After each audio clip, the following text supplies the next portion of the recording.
other individuals that you think play a significant role in reference to the Holocaust, as well as some of the things, for example, I think you've mentioned a lot about Anne Frank and some of the other individuals who were important in terms of the Holocaust. And so let's do it from that perspective. All right, so if you're just tuning in the last segment that we just finished, I basically talked about who Oskar Schindler was. He was a Nazi.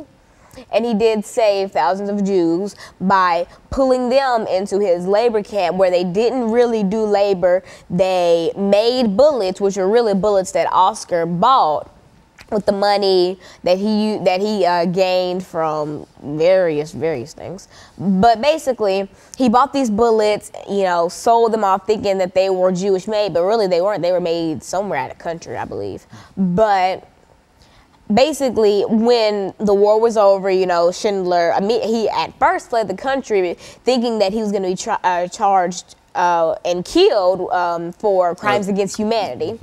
But he wasn't. And so he then came to New York, where he stayed with relatives. You know, a lot of people that he saved would send in fruit baskets, gifts, and foods, and that's what he lived off of, considering the fact that he was poor.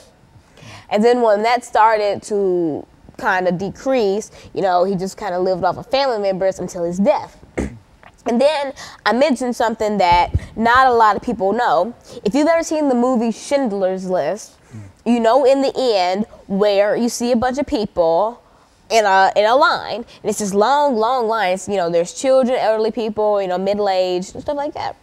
And so in the beginning, you're probably thinking, you know, what are all these people in this line for? And they're dressed kind of 80s clothes, like around the time that Schindler's List came out.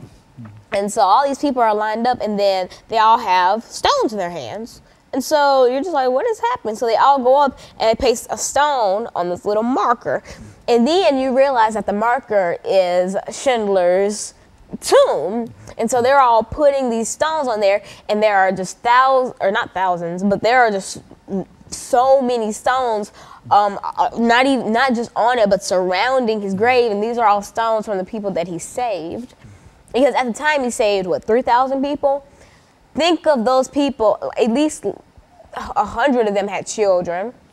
They had children, and they had children, and the line goes on and on. So just think of how many lives Schindler has saved. I mean, back then it was thousands, but just think now, it could probably